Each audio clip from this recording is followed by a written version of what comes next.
we'd buy records out of a suitcase, literally. I was always a dancer. The fashion was secondary. The warehouse parties were an adventure. We'd have the background music on, we'd have James Brown, we'd have Martha Whitney, we'd have Milton Wright. All the office workers would be gone, there'd be no one out on the streets, there'd be a few buses, and we'd turn up under an arch and there'd just be a doorway. We'd walk into pitch blackness, but as soon as you got in the doorway, it was almost like coming off a plane in Jamaica where the heat forces you back, the music would force you back out the doorway. We'd just dance all night. We didn't care where we were. We didn't care that it was a derelict building. You'd be kicking up dust. The condensation that would drip off the ceiling would be full of probably asbestos for all we knew. It would be absolutely foul. You'd have to drop your clothes at the front door because they'd be full of cigarette smoke, full of smoke of other noxious substances. They'd be covered in sweat, and sometimes the clothes would take themselves off of you and walk and put themselves in the corner. They were that filthy and that, ugh. But it was fun. I hear you're Capricorn-one on YouTube. Yes, and Dexkitten on the turntables. Dexkitten on the turntables. So how long have you been DJing for? Since we had a gram. Since we had what, sorry? Since we had a gram. A gram? Oh, gram. So this is like a long time. So are we talking mid-80s, early 80s, late 80s? We're talking 60s. 60s. Well, yeah, of course, grams were a feature of every household in the 60s. Oh, yeah. So did you get your 45s? Were they your parents' 45s? Did you go out and collect 45s? Both my parents loved music, and they were both record collectors. And from when we were quite young, we were allowed to choose records. There used to be a man that used to come round from Chalk Farm, and he'd have a suitcase full of the latest records that were pressed in the UK and stuff that was coming over from Jamaica. So he used to go around the West Indian community down in North London, and we'd buy records out of a suitcase, literally. Have you still got any of those records from the old days? Got all of them. So is that the basis of the records you play now, or have you been adding to the collection as the years have gone by? I've been adding to the collection, so the studio ones, the R&Bs, the Palmers, the Green Doors, all the reggae labels expanded and morphed into the UK Lovers Rock, went sideways into soul and funk and reggae and early Afrobeat, and we've just, as a family, just added to the music collection. And personally, myself, gifted from everyone else and continuously added, always at record fairs at the weekend, parties, clubs, anywhere there was music. I was there listening, dancing. As you can see, I'm hot and sweaty off the dance floor downstairs for this impromptu interview. So this is, as you know, that you've been following the videos, the Untold Story of Raregroove. And what I'd love you to do is walk me through the early days of clubbing we're specifically focusing on the Raregroove scene. So take us back to those early Raregroove clubs, mid-80s, where you were raving, the people you were raving with, the music that you were going out to hear, and what drew you out to those clubs. I was always a dancer, and it was always primarily more about the dancing. The fashion was secondary, but it was primarily listening to the music, dancing to the music, trying to own the music, and having that little piece of dance floor heaven in your house. So what I want you to do is draw yourself out of the house and take yourself to those early dance floors. And I'm talking about specifically the Raregroove scene, where the funkier music started to be played. Specifically, we're focusing on several clubs like the Africa Centre, the WAG Club, the warehouse parties during that scene. Could you bring those times alive for us? The warehouse parties were an adventure. It was a building up of excitement because it was all in the background. There's going to be a warehouse party. Do you know where it is? No, but when I know, I'll let you know. It was all secret, and sort of maybe a day before or on the day, someone would say, right, it's a warehouse party at Blackfriars. So Friday night maybe we'd all go round to one person's house. We weren't really drinkers, so it was literally just about the build-up of, what are we going to wear? Someone will have bought an outfit, or someone will have an outfit that somebody likes. So back then everybody shared clothes. It was just the done thing. You had a specific look you might have wanted to wear out. Then it would have been sort of like the balloon jeans, the big leather jackets, and the kind of American early hip hop look, or it was very much suited and booted. You were one or the other, sort of with my crowd. So you could alternate because there was almost like a pool of clothing. So you sort of dressed from the feet up, or you dressed from the hat down, sort of thing, So everyone would be in one person's house. We'd all be getting ready. We'd have the background music on. We'd have James Brown, we'd have Martha Whitney, we'd have Milton Wright. A lot of the times what would happen is we'd listen to the radio, and at that time we were still taping stuff from the pirate radio stations. So we would have that on in the background as we were getting ready. As I say, we weren't really drinkers like that. It was just the excitement of getting ready. Nobody drove, so it was getting the train or the bus down there. We'd all be at the back, we'd all be talking and laughing and singing. I think around that time, we definitely stopped with the kind of boom boxes. They definitely died the death by that time. So there was nothing but your own voices singing on the bus a cappella. And just the excitement of getting there. And then we'd get to Blackfriars. All the office workers would be gone. There'd be no one out on the streets. There'd be a few buses, and we'd turn up under an arch, and there'd just be a doorway, and we'd walk into pitch blackness. But as soon as you got in the doorway, it was almost like coming off a plane in Jamaica, where the heat forces you back, the music would force you back out the doorway, and it would be like, hey, we're here. We'd be so excited, and we'd be going in, and it would literally be so dark. We'd be holding on to each other, as silly girls do on your way in. And once we got in there, we exploded into our true selves. We'd just dance all night. We wouldn't even think of going and buying a drink, because didn't want to miss any of the music, and just being out with like-minded people. We didn't care where we were. We didn't care that it was a derelict building that didn't have any toilets, and it was literally a dark space somewhere in a corner where if you needed to go, that's where you went.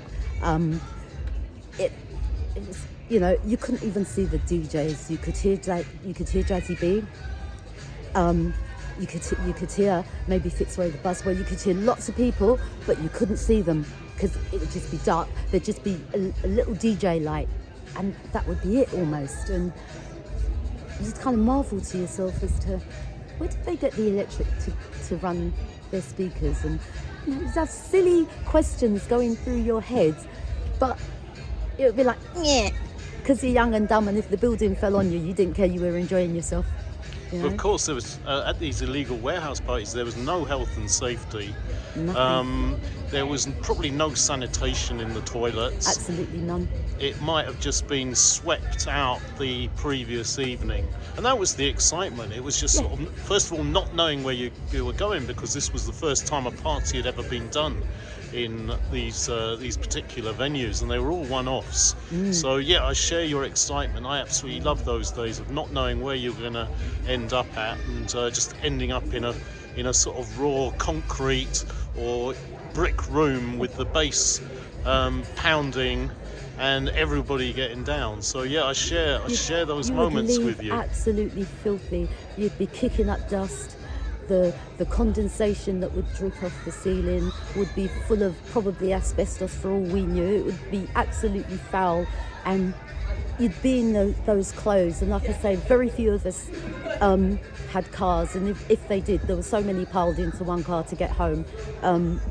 You know, you did what you did. The main thing was getting there. Getting home was take care of itself, kind of thing. But you'd come in and be absolutely exhausted. You'd have to drop your clothes at the front door because they'd be full of cigarette smoke, full of smoke of other noxious substances.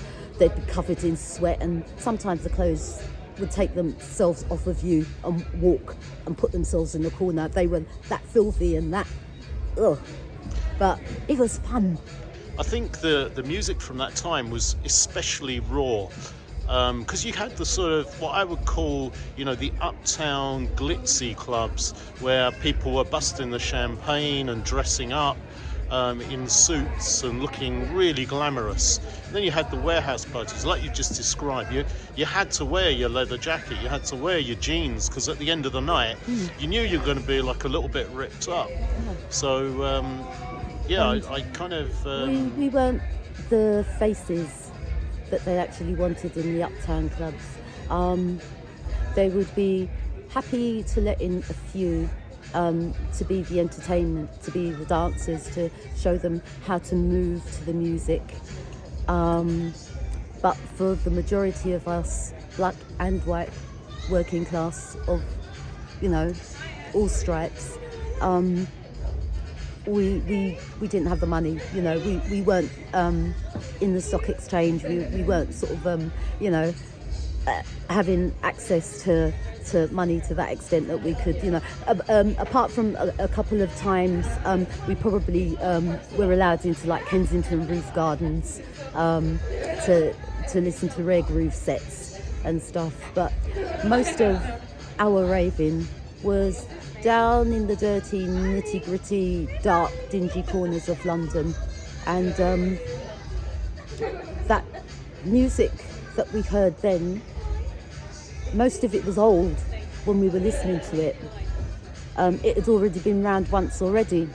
So for the DJs, the Barry Sharps and Fitzroys and all the rest of them, the Perrys and everyone that sort of went out, and even the private collectors that went out and looked for more of that kind of music and brought it out to us and gave it a second airing, it's proved its own longevity, because even now, as you know, they are still sort of doing collections, other collections, recollections, stuff that RAREGROOVE stuff that hadn't been on other collections have been put onto new collections, and it's just music that doesn't recycle itself. It just is, and just other generations discover it. So the music remains static. The music always remains the same. We don't need to re-edit it, elongate it, anything. We've always taken that music as it is and enjoyed it for what it was and still is. So as a DJ, I think you'll agree the journey never ends, because there's always new discoveries and always new music. What excites you about going out and digging for music as someone who plays it as well as goes out and dances to it? I think now we are in the age where it's a lot easier to discover music, and there's less room for error, but there is also less room for surprises. Before, you would go out, you would pick something up. You might recognize the label, and you might recognize the producer, or if you read the album covers, you might recognize like some of the musicians. So you would kind of know what you were expecting, because when we first used to go out sort of crate digging and stuff, nowhere had turntables. You'd go to the record fair, maybe a few people that had a turntable. So quite a few people then started buying the little Fisher-Price ones, and the electronics firms discovered that there was an actual market for portable record players. So then that brought a whole new market into collecting records. These companies being able to sell to record collectors something that they could take with them to try out different records. Before that, it was very much hit and miss, and if you didn't actually know what the record was, as I say, you went by either the producer or a musician on there, like the Mazel Brothers on certain tracks. That's how you used to buy your records. Or some people would just collect whole labels, like some people would just collect everything by James Brown on King. Other people would collect sort of like everything on Capitol, Solar. Everybody had their niche, but the basis of most people, of what they listen to, comes from rare groove. And by rare groove, I mean music that was originally made late 60s to mid 70s, didn't really get anywhere, but as I say, was rediscovered by the people that, like Dusty Grooves, passed around or played out on the radio, and you never know what is going to be a hit. You never know what is going to move a crowd. Sometimes it's the record itself, sometimes it's the order in which it's played, where it just grooves and it sits nicely. And music has the power to invoke so many memories for so many of us that really sort of enjoy it. And you hear a track and think where you were when you heard that, and who you were with, and And what would you say that characterises rare groove music as opposed to all the other different forms of soul music? I think with rare groove, I think the flavour is in the guitar and the drum licks. There's a particular drum pattern that when you hear it, doesn't matter what the singer's singing or what the other instruments are doing, but the drum pattern, and then when the guitar licks in, you just get your body ready, because you're going to enjoy it, and your inner sense tells you, yeah, I'm going to like this. So certain tracks, like I think everybody's introduction to rare groove has always been sort of James Brown and Maceo, and they sort of spread out from there. They get to discover the female singers as well, as I say, the Martha Whitneys and the Lynn Collinses. They get to discover those going through the route of James and Maceo, and anything of the JB's style. For myself, it's very difficult for me to actually pin down what I think personally rare groove is. I think rare groove it's not so much a music as a state of mind that moves within a certain field of music. So I call it the syncopation or the skip in the music, that it's not tied down to the 4/4 beat. So you don't have what I call a metronome beat, which you have in disco or house. You have a lot of cross rhythms, you have a lot of flavors, you have a lot of instrumentations crossing the rhythms and playing off each other. And for me, that's what, you know, excites me. It's all those different rhythms that are interweaving in and out of the main rhythm, and give expression for the dancers on the dance floor, and that's what excites me personally. I like the breaks, but I also like the gaps. As a dancer, the gaps in the music, they excite you, because that's where your freedom lies as a dancer. Not so much following the pattern, the 4/4 or the 3/7. It's like the gap allows you to express yourself in a much more freer form. It's where your little personal tick comes in when you're dancing. I think that's exactly what I meant by, you know, the syncopation and the skip, because it's the musician's ability to actually leave out beats or skip beats that give much more space within the music for the dancers to also find that space and improvise around that space. And again, that's after all these years, you know, as a DJ digging for music, that's intuitively what I was looking for. I mean, it's only recently that I've had to sort of intellectualize it. Before, you just go into a record shop, you'd instantly know, you know, the sort of records that you were looking for.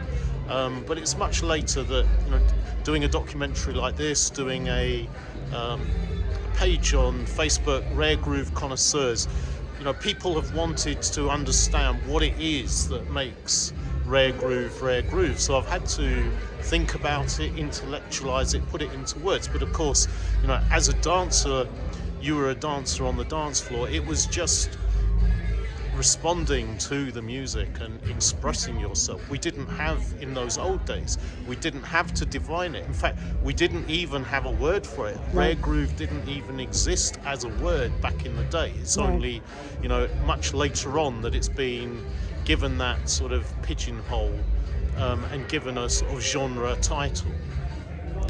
And just want to again take you back. You mentioned some of the DJs that you would follow. The idea of this documentary is to give props and to give kudos to some of the people who may not have had a mention. This is the untold story. So are there any DJs you feel that didn't get the kudos they deserve, that you would listen to, that you would follow, that you'd love to mention and bring into the story? Oh God, there are so many. More that I've forgotten than I actually remember. There are a lot of people that just DJ'd for the absolute love, because, as you know, only a few get to the position where they actually make money. I would just like to salute, take my hat off to, and thank everyone that opened an empty building and wired it up so we could have house parties in derelict places because we weren't allowed into clubs. I would like to thank everybody that took chances to go and open up warehouses or hire them on the sly so we could go somewhere to listen to the music that worked for us. I would just like to thank everybody that ever thought of putting on a party anywhere, and you know, the worry that they must have been going through. Oh, will people come? Will we get our 50p back on the door? You know, whatever the entrance fee was. But all those groups of people that took chances, all the people that pulled their records together and said, this is what we're going to do, and, you know, go off and get the cabinet maker to build their speaker boxes, and everyone that's ever been involved in putting on any event, because back then we didn't have an awful lot, but that was the one thing that we had, and it was music. Well, that's a beautiful sentiment, and yeah, big up to everybody who contributed on the scene. And again, this is the Untold Story. Is there anything that you would like personally to say as part of the Untold Story?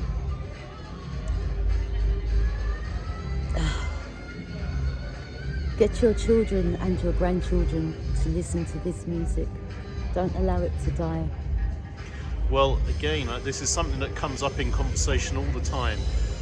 One of the reasons I'm doing the documentary and putting these stories together is that very reason, that, you know, there's this rich legacy of this music, and for people like us who have lived it and breathed it and collected it, it's you know, it's part of our soul and part of our hearts. But of course, the next generation coming along, you know, you've mentioned the warehouse parties. Of course, it's illegal to do those now. Everything, you know, clubland has kind of been sanitized.